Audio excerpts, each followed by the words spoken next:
Hello dear student, welcome back to my YouTube channel. इसके previous हमने देखा था लॉगरिथम के फार्मूले क्या होते हैं, और आपने नहीं देखा है तो उसका लिंक डिस्क्रिप्शन बॉक्स में, वहाँ से आप देख सकते हैं। आज हम लोग डिस्कस करेंगे इंडाइसिस के फार्मूले। अभी आपके माइंड में क्वेश्चन होगा, सर अभी फार्मूले का सीरीज क्यों है? बिकॉज जो डिफरेंशिएशन चैप्टर डेरिवेटिव क्लास 12 का वो मुझे स्टार्ट करना है, तो उसके लिए आपको डेरिवेटिव के बेसिक फार्मूले आने चाहिए। तो चलिए देखते हैं इंडाइसिस के फार्मूले कौन कौन से इंपॉर्टेंट फार्मूले हैं। तो यहाँ पे तो पहला फार्मूला आपका इंपॉर्टेंट है, that is a power M into a power n which is equals to. तो अगर यहाँ पे ध्यान देंगे तो यहाँ पे क्या होता है, देखिए अगर ए पावर एम ऐसे लिखते हैं तो यहाँ पे जो होता है वो बेस होता है, और जो ऊपर इसका होता है इसको पावर बोलते हैं। ठीक है, तो यहाँ पे इस क्वेश्चन में क्या दोनों का बेस क्या सेम है? अगर ये दोनों बेस सेम होगा तो पावर ऐड हो जाए, तो ये क्या A raise to M plus N. Second, अगर ऐसा A power N M divided by A power N, अगर डिवीजन का साइन होता है तो ये क्या होता है A raise to M minus N. मतलब यहाँ पे जो पावर होते हैं इंडाइसिस होते हैं उनको हम लोग सब्ट्रैक्ट करते हैं। थर्ड वन, अगर डिवीजन का इस format A raise to M upon A raise to N, तो यहाँ पे क्या हो जाए A raise to M minus of N. तो इस तरह आपको ये ध्यान में रखना है। The fourth one formula is, अगर ए का पावर एम है और उसके ऊपर एन है, तो यहाँ पे जो नंबर है ये दोनों क्या हो जाए मल्टीप्लाई हो जाएंगे, तो A raise to M into N. Fifth one, आपने देखा A raise to minus M, बहुत ही फेमस है।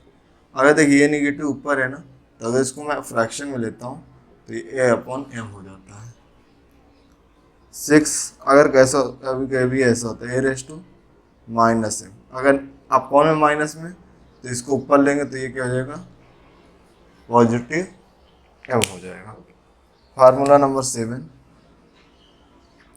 ए इंटू बी, अगर इसका पावर एन है, सॉरी मैं एम वेरिएबल लेता हूँ, तो देखिए यहाँ पे क्या प्लस का साइन है, अगर प्लस का साइन होता तो उसके हिसाब से हम लोग फार्मूला अप्लाई करें, जो कि बाइनोमियल फंक्शन में होता है। बट यहाँ पे क्या मल्टीप्लाई, अगर मल्टीप्लाई केस होगा तो एम क्या होगा इसके पावर में भी आएगा, और एम क्या होगा बी के भी पावर में आएगा। तो ये क्या होगा A power M into B power N. Formula number 8, अगर समटाइम्स इनके बीच में डिवीजन होता है तो ये क्या A power M divided bye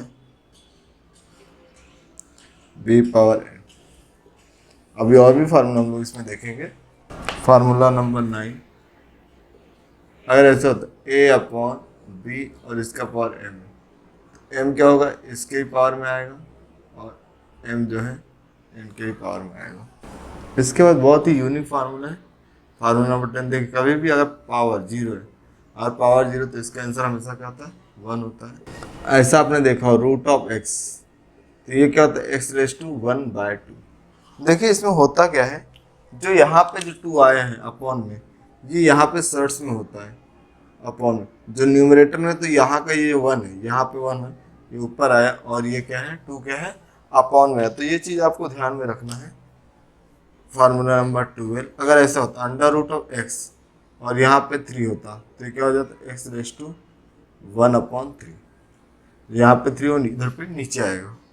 formula 13, अगर यहाँ पे एन होता, जर्नल में लिख रहा हूँ, तो ये क्या हो जाए एक्स रेस टू 1/n।